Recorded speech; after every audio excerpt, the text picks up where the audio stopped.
Hi there everyone, and welcome to another self-care installment on my channel. I do hope you enjoy this one. It's really a continuation from last week's muscle relaxation visualization. Please excuse my kitten, she's talkative today. Anyway, yes, I thought after doing the visualization, I would give you extra tips on having a good bedtime routine and having some tips on getting a good night's sleep.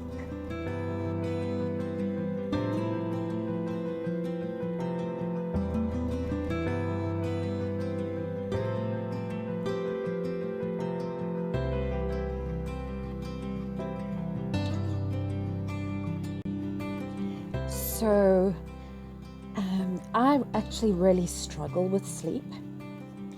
It comes from my past, being a survivor of childhood trauma and domestic violence. My stepfather would always, well, you can't say always have arguments at night because it happened during the day too, but arguments would be more frequent at night because being an alcoholic, that's when the alcohol would flow more, and he'd feel more argumentative and more controlling and more demanding. And when he argued, I used to get extremely upset. He met my mother when I was 5 years old, and I needed care as a child, and I was just told shut up because they're arguing. So yeah, I used to take my teddy bear and push my teddy bear right against my back so I could feel that comfort, and tuck my blankets in really tight like my gramps used to when I was at his house, just so I could feel safe and have that comfort. And still today, when my idiot neighbor carries on and has arguments at night, bangs doors, shouts, screams, what have you, it really affects me, and I kind of take a step back in my recovery. And I think it's like that for a lot of childhood trauma and domestic violence survivors. It's, hard enough recovering from that past and getting onto a healthy, way of life, and then you have setbacks because of things that are out of your control. So hopefully these tips will help you as much as they help me with my issues with sleep. So in recent years, people have come to understand how important it is to actually have a good night's sleep for our health and well-being. So along with good nutrition and exercise, sleep is now recognized as one of the pillars of good health. So a lack of sleep has a really major impact on your life. I know with having such a noisy cretin of a neighbor, my sleep and my children's sleep is extremely interrupted, and we've actually been on medication to help us sleep because of him. And recently I've noticed that my memory is shockingly bad, and I don't quite like that, but I'm working on it.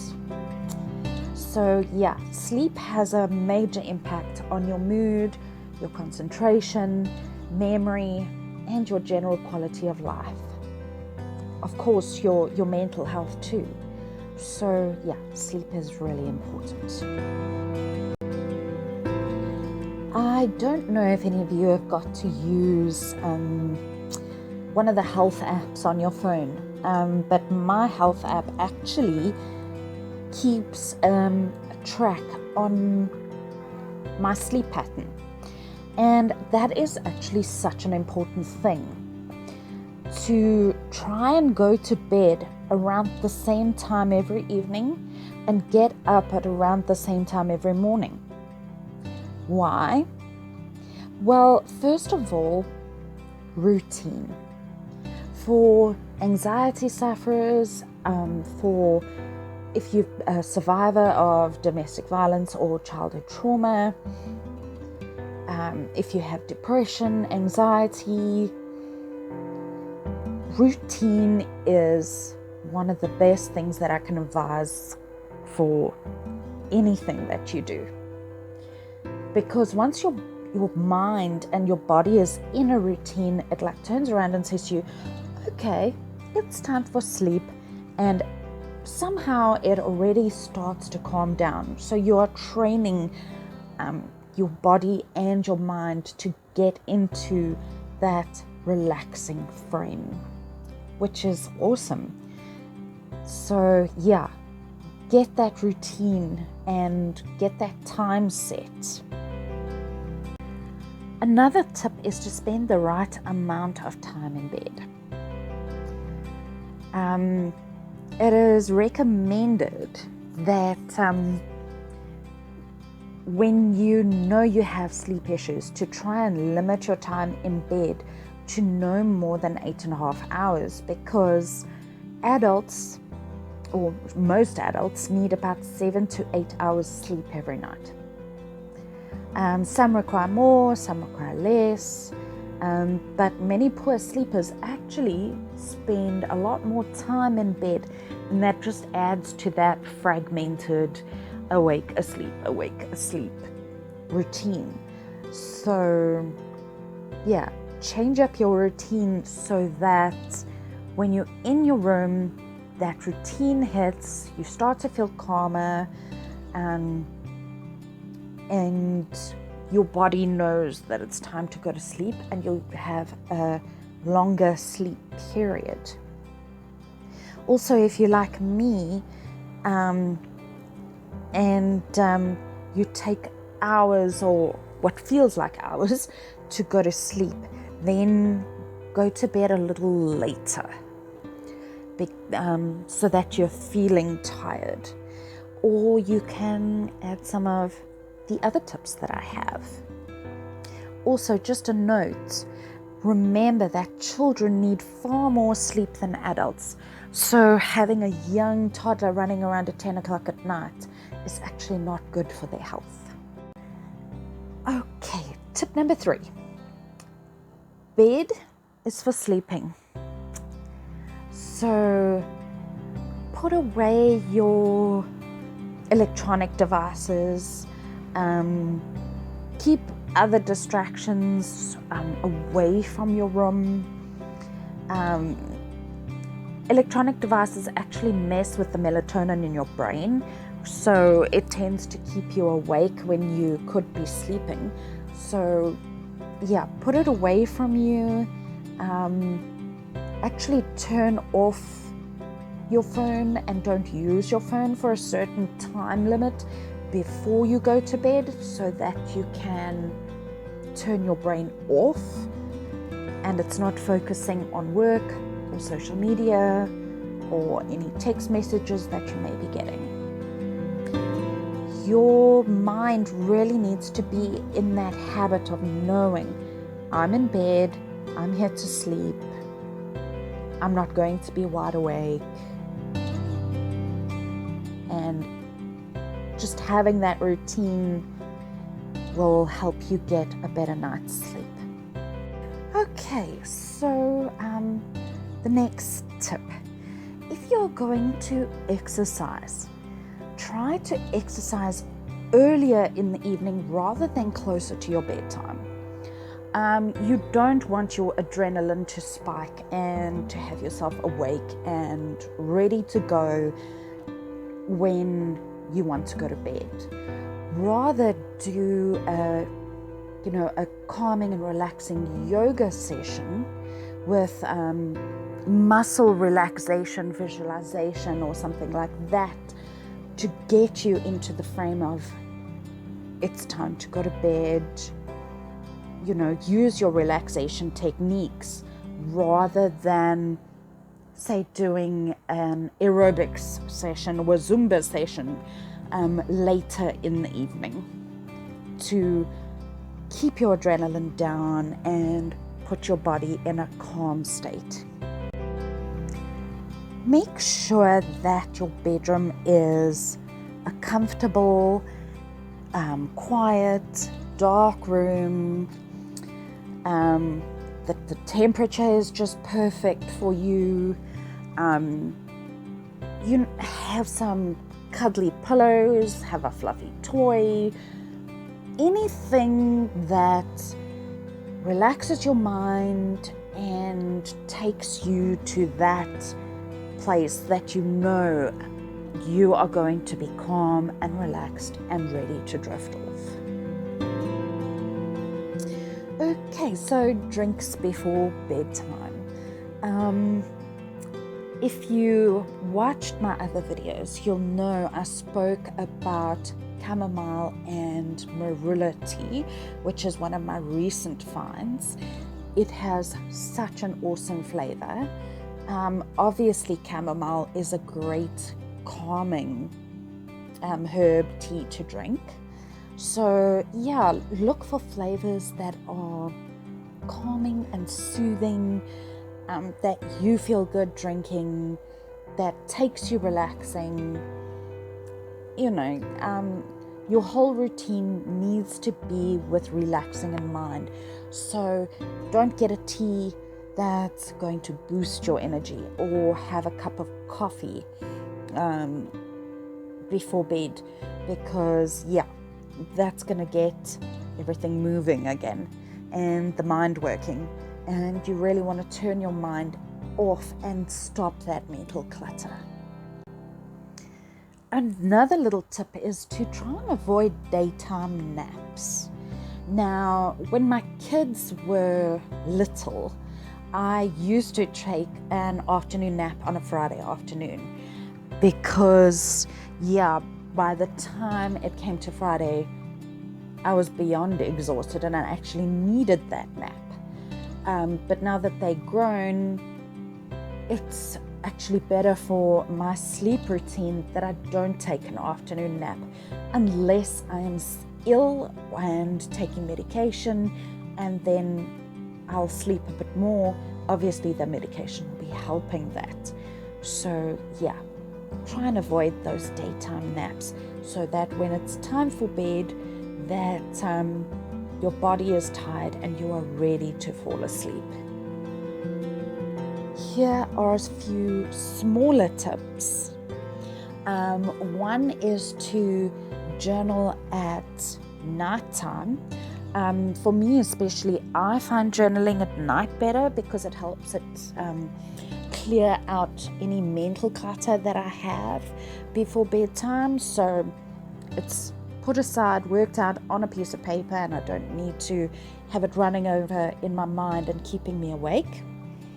I also do my grounding visualization at nighttime, and that is great for relaxation. After grounding, I sometimes do a visualization as well. During hard lockdown, I found myself doing one for fear and anxiety. Now I'll just choose one that is appropriate for how I'm feeling that week, to help with the emotions that I'm experiencing or the thought patterns that I'm experiencing. Another nice one is that I found some awesome Reiki healing music on YouTube, and I saved it to my YouTube app. So every time I play that, Stig actually comes to lay down on the bed, initially because it has a kitty purring in the one recording. He was looking for the purring cat, but now as soon as he hears that music come on, he lays down, he gets relaxed, I feel relaxed, and it's a nice routine to help us, relax for bedtime. And obviously involving them, he's close by. I pet something velvety and soft, and it's nice to involve your pets in your bedtime routine. Now, I happened to stumble upon this brilliant tip. It involves a little bit of journaling, but it's a routine that helps your mind get into that sleep mode. So it should actually take you about 15 minutes to fall asleep. So if you're spending 30 minutes or more struggling to get sleep, whether at bedtime or during the night, for more than 3 times a week, this is a problem because your routine is out and you're not getting good sleep. And of course, like I said in the beginning of the video, it's not good for your health. So instead of lying in bed, tossing and turning, half asleep or fully awake, like me, I will lay in bed, my eyes will be closed, I'll be resting, but I'll know exactly what is going on everywhere. Like I'll be on alert and I just won't be rested. So there's this really awesome technique. I know I've said that already, but it's quite effective for this issue. So what you do is you estimate 30 minutes when you are in bed. And if you are still not asleep, get out of bed and go to a dimly lit room. You don't want bright lights to wake you up. That's why you go to a dimly lit room. Sit down quietly and write down what is on your mind. Don't interpret anything, just write it down. And then while you're doing this, you don't want to reward your brain with anything like your phone, having that cup of tea that you should have had before trying to lie down and go to sleep. Don't chat to anybody. Don't start reading a book. Nothing like that, because those things are going to keep you awake. When you are sleepy after writing down what is on your mind, go back to bed, try to relax, and give yourself around 15 minutes again to fall asleep. If your mind is still too active, repeat it again.